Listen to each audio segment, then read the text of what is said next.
그래서 제목은 이렇게 잡았습니다.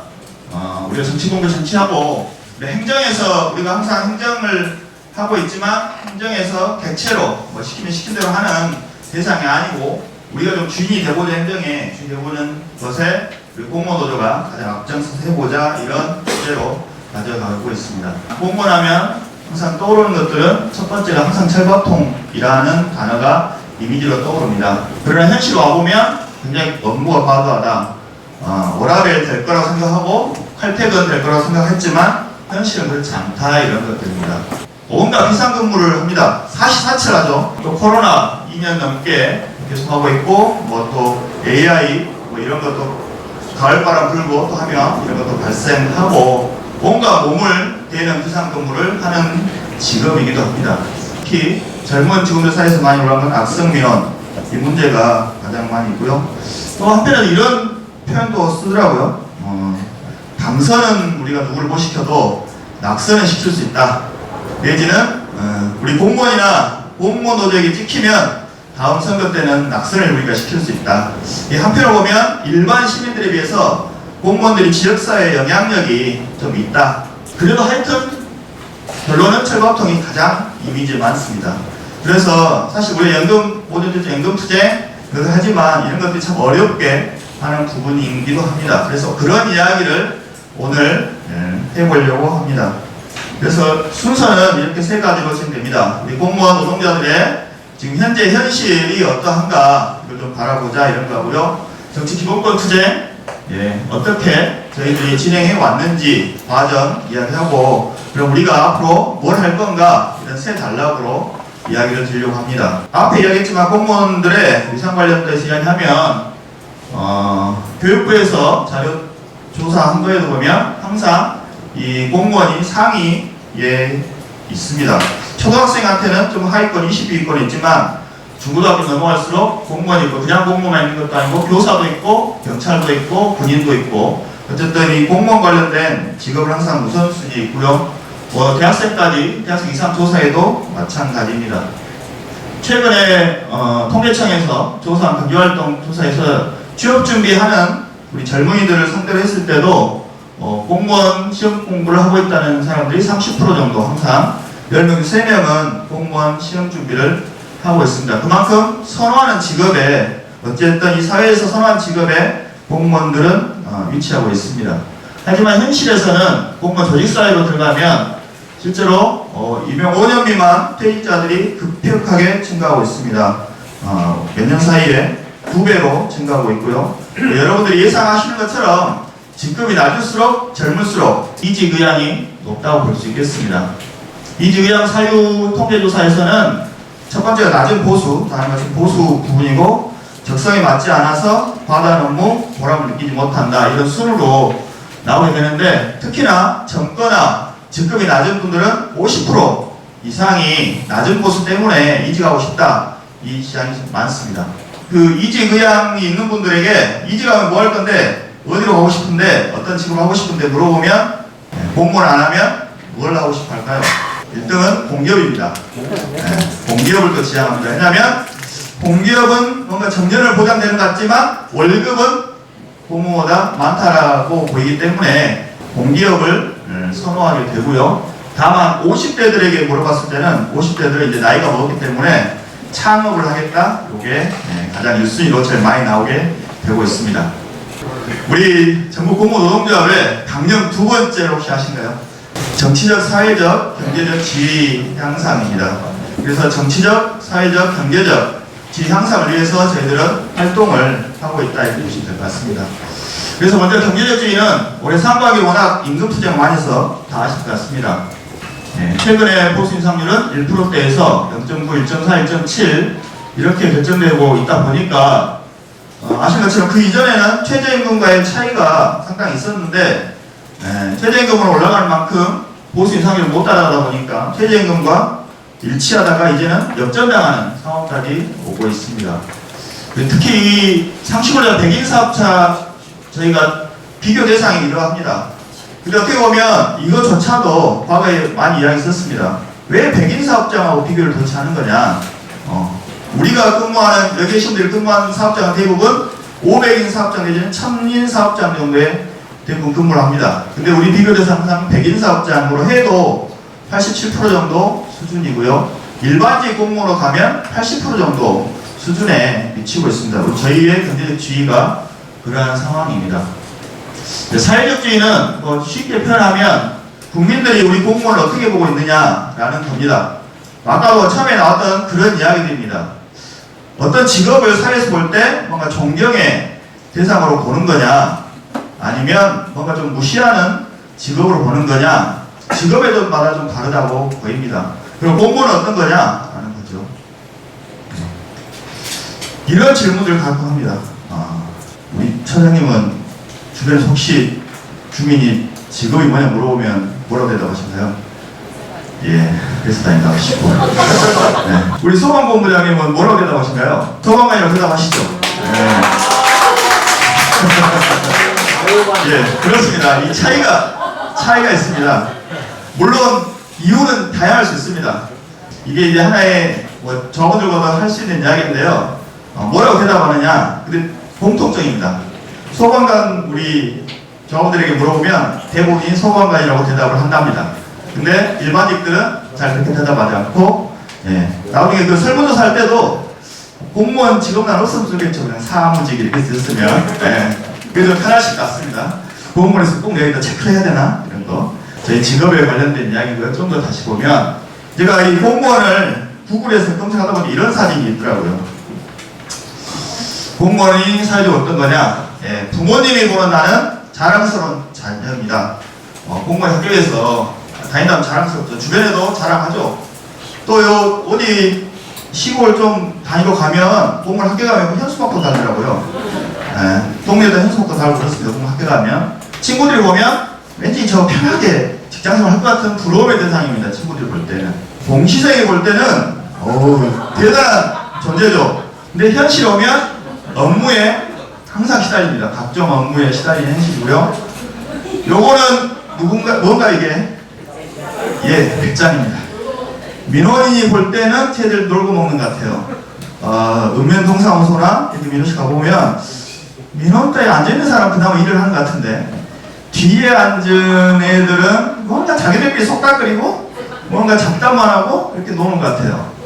그래서 저도 예전에 여기 올라올 때 동해 근무를 몇 년 하다 올라왔는데 빨리 안 해준다고 어찌나 소리를 지르는지 순서대로 하고 있는데 불구하고 빨리 안 해준다고 뒤에 있는 애들이 해주면 될 거 아니야? 왜 안 해주냐고 소리를 얼마 지르는지 아무리 해도 설득이 안 되고 그 민원이 나한테 오더라고. 내가 뭘 잘못했는데 이렇게 느껴지냐고. 그런데 사회가 보는 나는 요겁니다. 뭡니까? 철밥통도 아주 큰 철밥통입니다.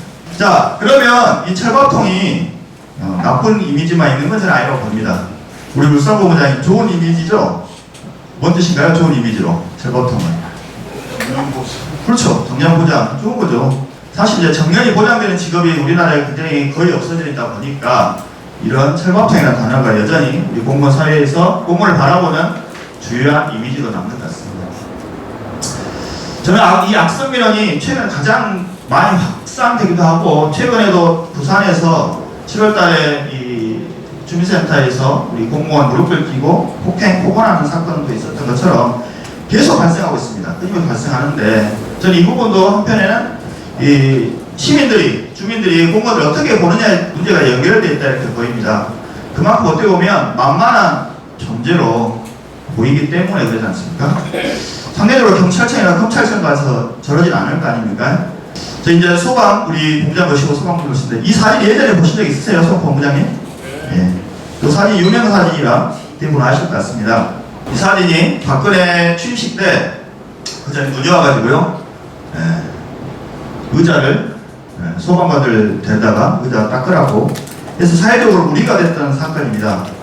소방관들이 불 끄고 생명을 재산을 구해야 될 시간에 저기 와서 행사장 눈 닦고 침수하고 있냐 이거였거든요. 근데 제가 이 사진을 올린 이유는 그것이 문제였다 이 문제가 아니고 여기 계신 대부분은 지자체에 근무하시잖아요. 지자체에서는 항상 하는 일이잖아요. 뭐 요즘 가을 되면 지자체마다 다 행사하시잖아요. 축제할 때마다 저 비 오면 가서 걸레 들고 와서 다 닦습니다. 공무원이 직접 가서 걸레 들고 다 닦죠. 근데 소방관이기 때문에 이거는 문제가 사회적 문제가 된 겁니다. 왜냐하면 소방관들에게는 우리의 재산과 생명을 보호하는 인식이 있는 거고요. 공무원들 내가 직종이 굉장히 다양하지 않습니까? 직종이 다양한데 직종마다 조금 인식이 다를 수 있는 부분이 있습니다. 공무원들이 하는 일들이 많지 않습니까? 예를 들면 시혜적인 행정을 하는 이런 행정을 받는 주민들은 고맙다는 얘기를 많이 하죠. 네. 근데 규제 못하게 하는 이런 것들 주로 하는 부서에 근무하거나 이런 직종들은 항상 욕을 얻어먹는 자리에 있기도 합니다. 교통과 주차장소, 건설과나 건축과 세무과 이런 부분들은 별로 주민들이 볼 때 본인들의 보탬이 안 되는 일을 하는 것들이죠. 사회복지 부분이 그렇습니다. 사회복지 근무를 해보면 수급의 혜택을 보신 분들에게는 항상 고맙다 이런 이야기를 많이 하십니다. 오셔가지고. 근데 상대적으로 탈락을 시켰거나 금액을 깎았거나 이러면 악성민원 중에 가장 최고의 악성민원이 사회복지 악성민원이 굉장히 심한 거죠. 그만큼 이게 우리의 행정이 어떻게 인식되느냐가 영향을 끼치기 때문에 이런 개인의 문제가 아니라는 거죠. 개인이 친절하고 불친절한 이런 문제가 아니고 구조적인 이런 문제들이 있기 때문에 저희에게 사회적 지위가 이러하다고요. 18세 선거권, 그래서 고등학교 다니는 고등학교에서도 지금은 선거운동을 할 수 있는, 정당에 가입할 수 있는 우리 아이들은 할 수 있습니다. 하지만 여기 계신 대부분이 50대로 보이는데요. 50대 부모들은 정치 기본권이 없습니다. 그래서 정치적 저희들이 다 하시는 것처럼 정치 의사표현, 정당 가입, 선거운동 그렇습니다. 우리가 공적인 영역에서는 정치적 중립성을 지키는 부분이 있겠죠. 그러나 사적 영역에서 우리가 퇴근 후에 주말에 이런 의사표현 자체를 금지하는 문제가 가장 심각한 문제죠. 양심의 자유, 표현의 자유를 금지하는 문제이지 않겠습니까? 그러다 보니까 선거철만 되면 내려오는 공문이 항상 있지 않습니까? 네, SNS 하지 말라고, 좋아요 누르지 마라, 댓글 쓰지 마라, 네, 공유하지 말라. 그러다 보니까 저희들이 이런 사건들이 특히 공무원 초기에는 굉장히 많이 있었습니다.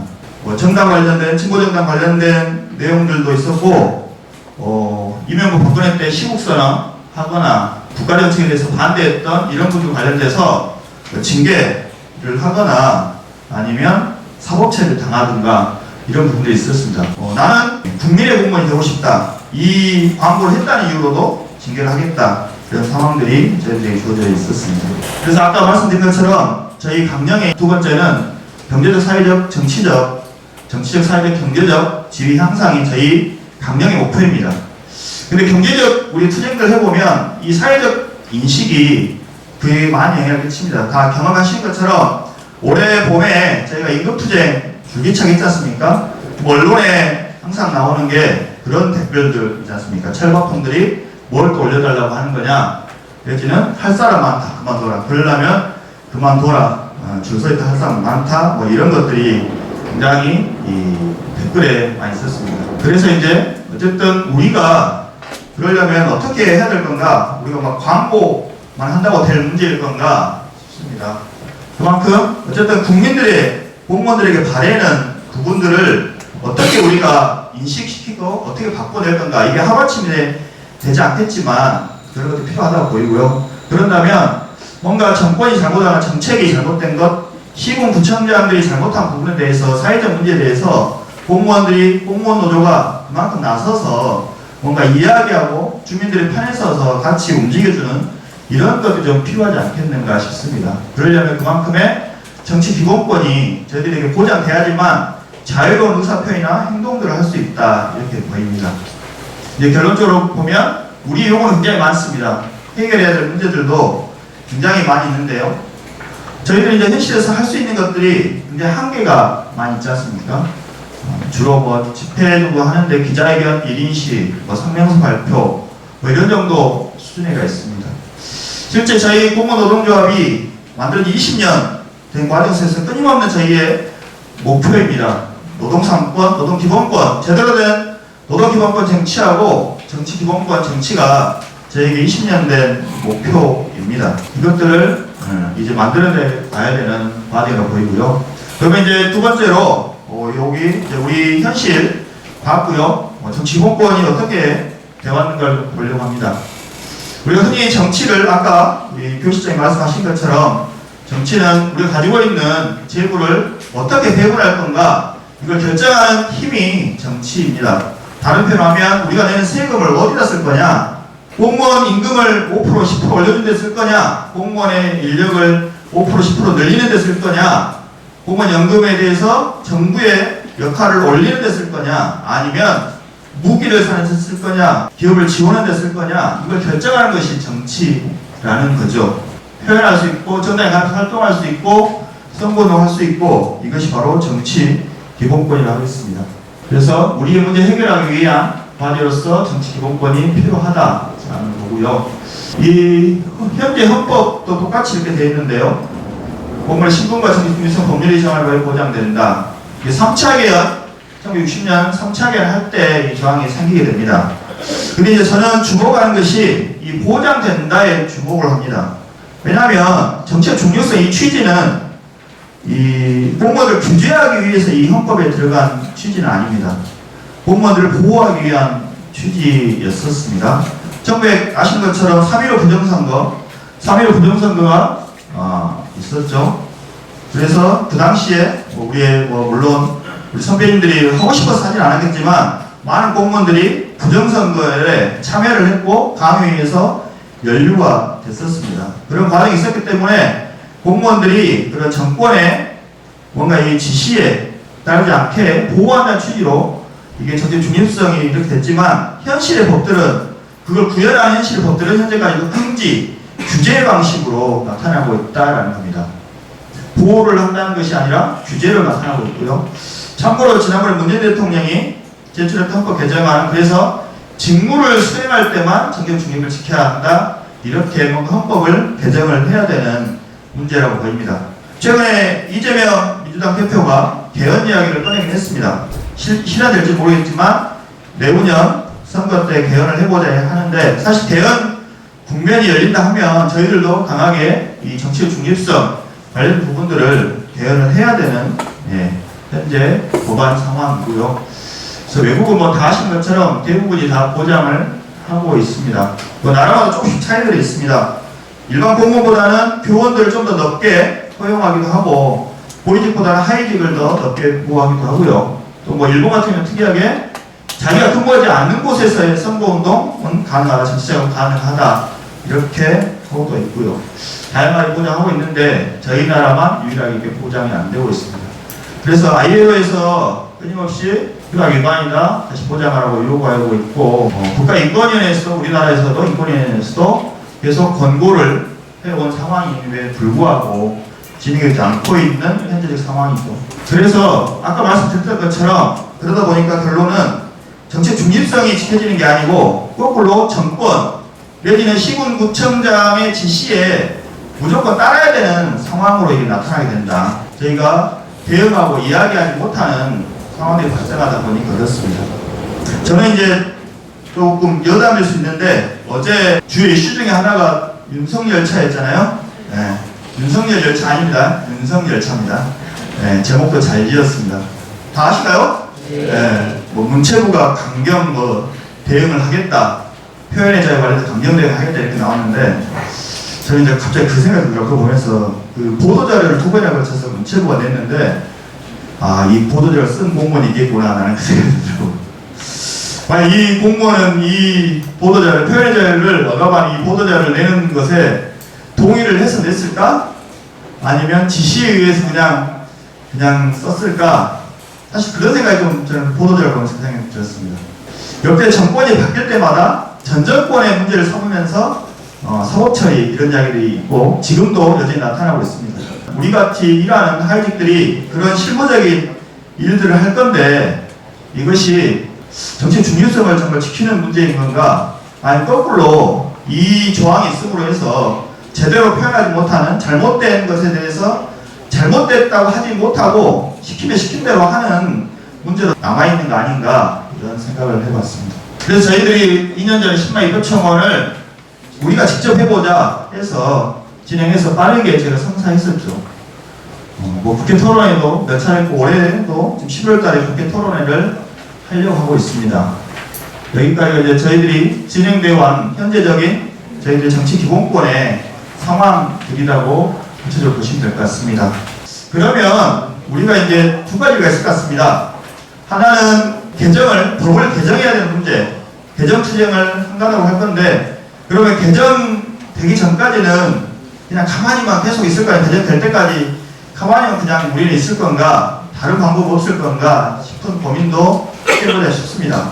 우리 공무노조가 20년 됐지만 2002년에 공무노를 만들 때 법이 있어서 만든 거 아니었지 않습니까? 법이 없는데 저희가 만들고 제가 활동하다 보면서 또 법이 만들어지는 과정들도 있었고요.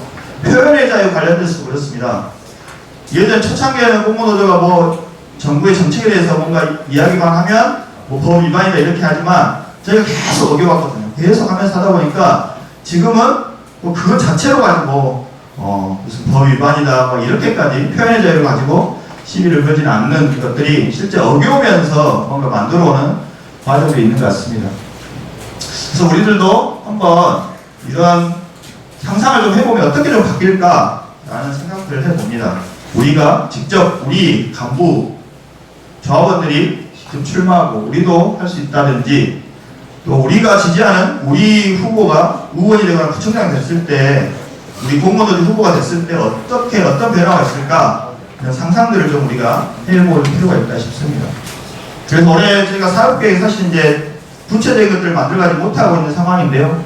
7급 단체장 시대 이렇게 표현을 좀 사업계획에 했었습니다. 처음에는 뭐 7급 구청장 시대를 했다가 구청장만 있는 게 아니라서 7급 단체장 시대 이렇게 했고요.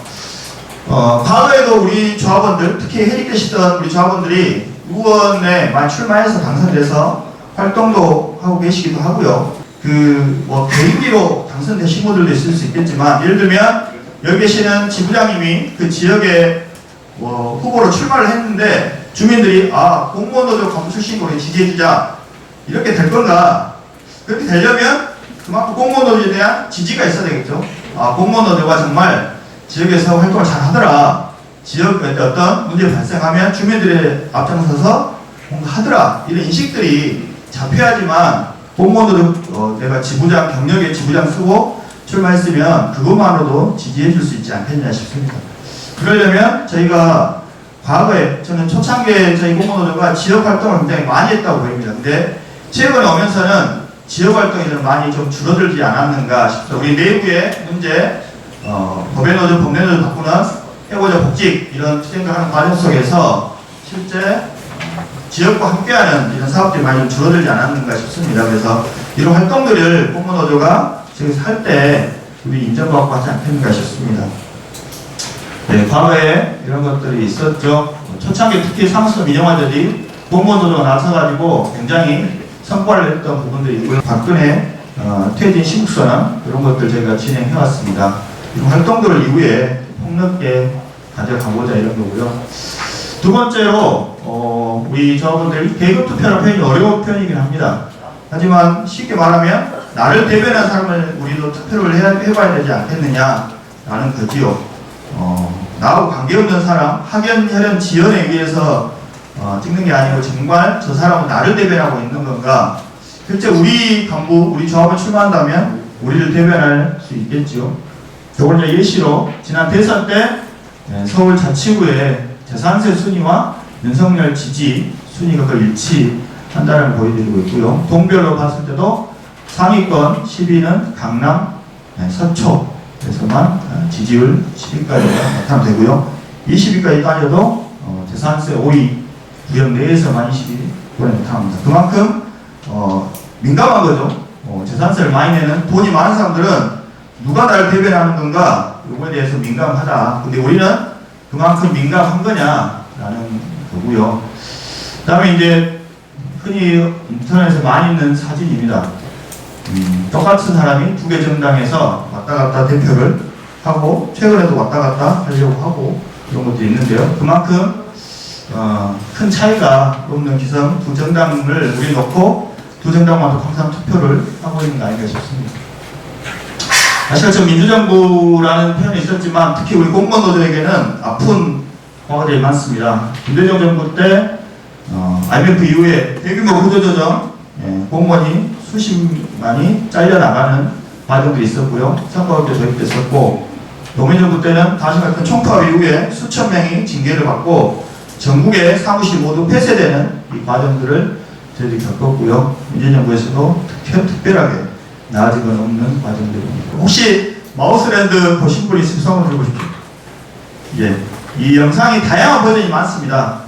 이 영상은 1962년에 캐나다의 정치인 토미 더글라스라는 분이 의회에서 했던 연설을 영상으로 실제 그 음성을 넣어서 만든 거고요. 참고로 이분은 이제 캐나다에서 특히 복지정책, 건강보험에 관련해서 아버지라고 불릴 만큼 그런 분이요. 복지에 관심이 많았던 선두권에 있었던 분입니다. It's the story of a place called Mouseland. Mouseland was a place where all the little mice lived and played, were born and died, and they lived much as you and I do. They even had a parliament. And every 4 years they had an election. They used to walk to the polls and cast their ballot. Some of them even got a ride to the polls. Got a ride for the next 4 years afterwards, too. Just like you and me. And every time on election day, all the little mice used to go to the ballot box and they used to elect a government. A government made up of big, fat, black cats. Now, if you think it's strange that mice should elect a government made up of cats, you just look at the history of Canada for the last 90 years, and maybe you'll see that they weren't any stupider than we are. Now, I'm not saying anything against the cats. They were nice fellows. They conducted the government with dignity. They passed good laws. That is, laws that were good for cats. But the laws that were good for cats weren't very good for mice. One of the laws said that mouse holes had to be big enough so a cat could get his paw in. Another law said that mice could only travel at certain speeds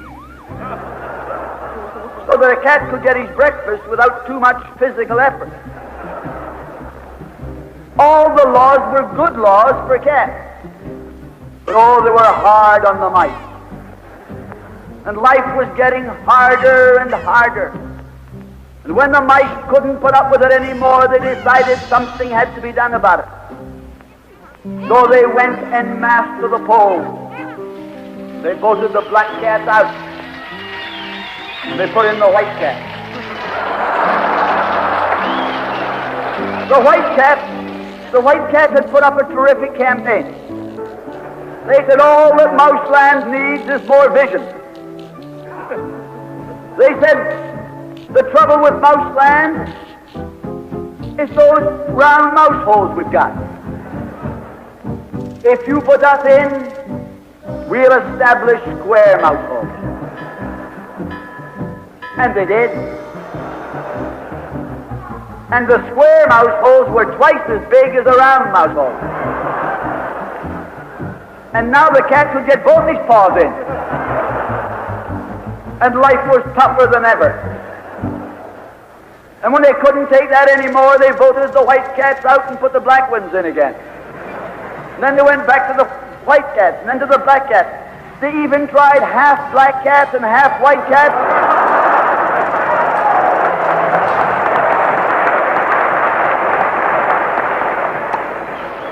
And they called that coalition.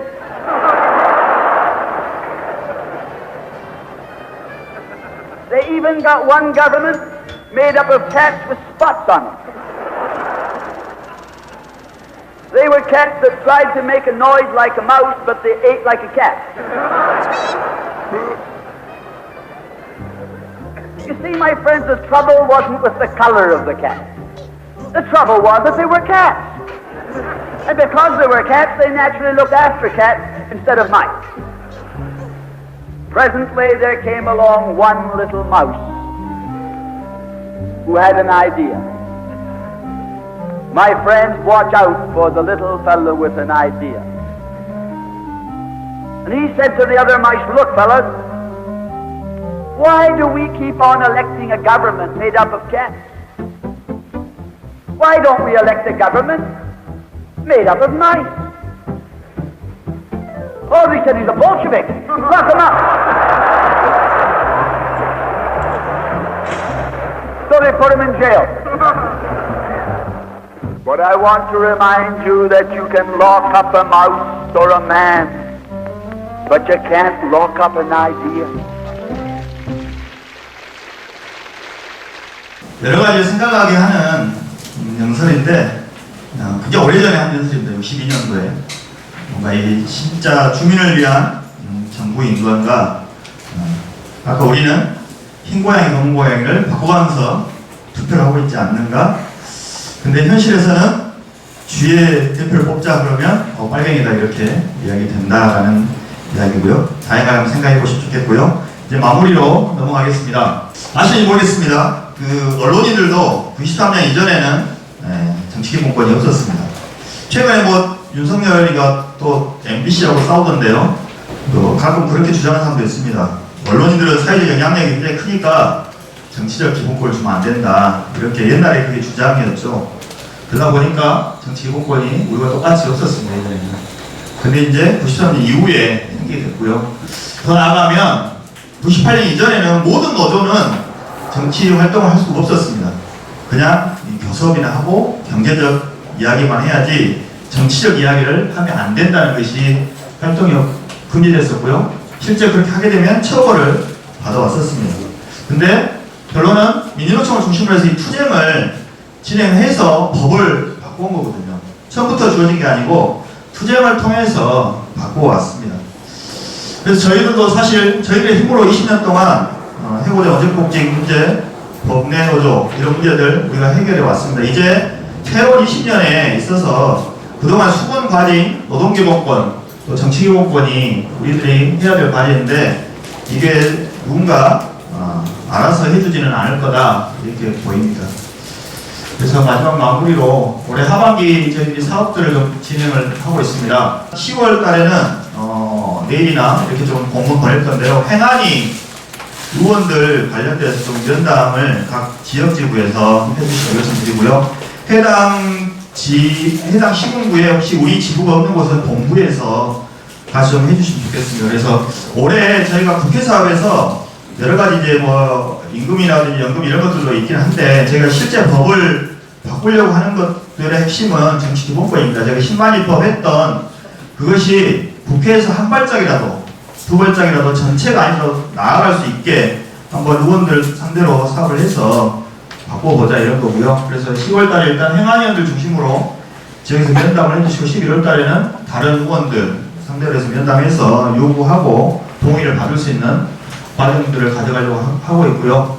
봉화일보청원은 뭐 아까 어제 설명드렸으니까요. 이것도 하나의 정치 활동이라고 좀 봅니다. 그리고 국회 토론회 예정되어 있고 윤석열 정부 차관 투표 11월 말 정도에 예정되고 있고요.